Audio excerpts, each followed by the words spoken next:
মনিরামপুর থেকে বিএনপির এমপি মনোনয়ন প্রত্যাশী কামরুজ্জামান শাহীনের গণসংযোগ ও লিফলেট বিতরণে জনতার ঢল। যশোর প্রতিনিধির ভিডিওচিত্রে বিস্তারিত।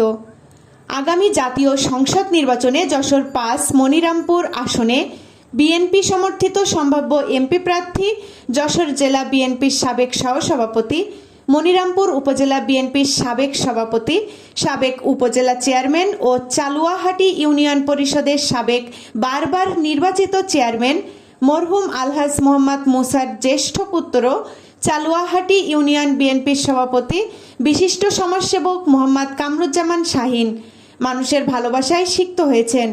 শুক্রবার রাতে মনিরামপুর উপজেলার ১০ নং মসিমনগর ইউনিয়নের বেলতলা বাজার সহ বিভিন্ন এলাকায় পথসভা, গণসংযোগ, ধানের শীষ প্রতীকের ভোট প্রার্থনা ও লিফলেট বিতরণ করেন এমপি প্রার্থী মোহাম্মদ কামরুজ্জামান শাহীন।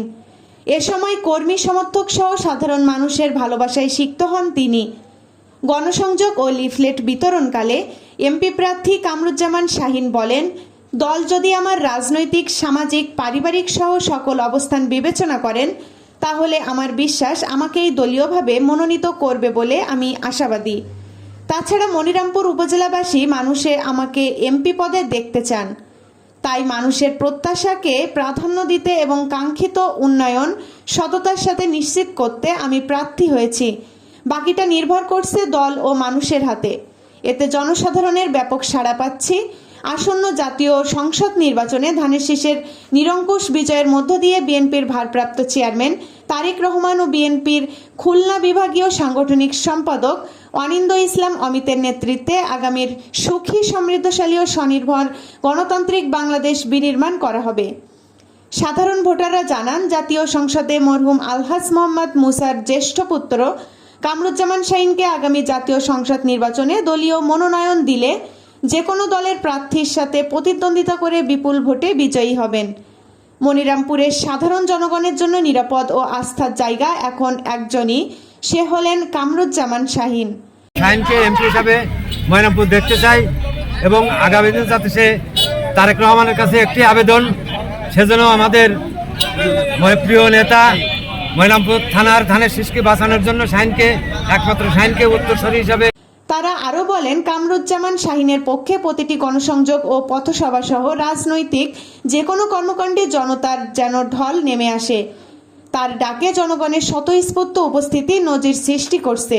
জনমত যাচাই ছাড়া অজ্ঞাত কোনো কারণে কামরুজ্জামান শাহীনকে ছাড়া অন্য কাউকে এখান থেকে মনোনয়ন দিলে গুরুত্বপূর্ণ এই আসনটি অন্য কোনো দলের নিয়ন্ত্রণে চলে যেতে পারে বলে সাধারণ ভোটাররা মন্তব্য করেন।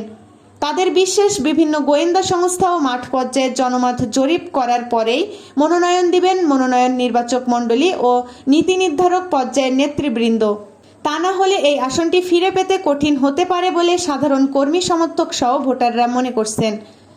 এ সময় মরহুম আলহাজ মোহাম্মদ মুসার কনিষ্ঠ পুত্র, উপজেলা ছাত্রদলের সাবেক আহ্বায়ক মোহাম্মদ মঈনুল ইসলাম মঈন, মসিমনগর ইউনিয়ন বিএনপির সভাপতি Abdul Khalek, senior vice president Abu Sayeed, Monirampur উপজেলা বিএনপির সম্মানিত সদস্য আলহাজ মোহাম্মদ কফিল উদ্দিন আহমেদ, চালুয়াহাটি ইউনিয়ন বিএনপির সাধারণ সম্পাদক মোহাম্মদ জামশেদ আলী, চালুয়াহাটি ইউনিয়ন বিএনপির সাংগঠনিক সম্পাদক হুমায়ুন কবির, উপজেলা যুবদলের যুগ্ম আহ্বায়ক মোহাম্মদ মতিয়ার রহমান, বিএনপি নেতা তুহিন আহমেদ, উপজেলা ছাত্রদলের যুগ্ম আহ্বায়ক GM নাসির উদ্দিন, মসিমনগর ইউনিয়ন স্বেচ্ছাসেবক দলের নেতা নাজমুল হোসেন, ইউনিয়ন স্বেচ্ছাসেবক দলের সম্ভাব্য সভাপতি মোহাম্মদ মিন্টু হোসেন সাদ্দাম, সম্ভাব্য সাধারণ সম্পাদক প্রার্থী SM রাকিব হুসাইন, ছাত্রদল নেতা মিশুক, ছাত্রদল নেতা ওয়াসিফ আহমেদ শুভ সহ উপজেলা ও বিভিন্ন ইউনিয়ন বিএনপি অঙ্গ সংগঠনের কর্মী সমর্থক সহ অগণিত সাধারণ ভোটাররা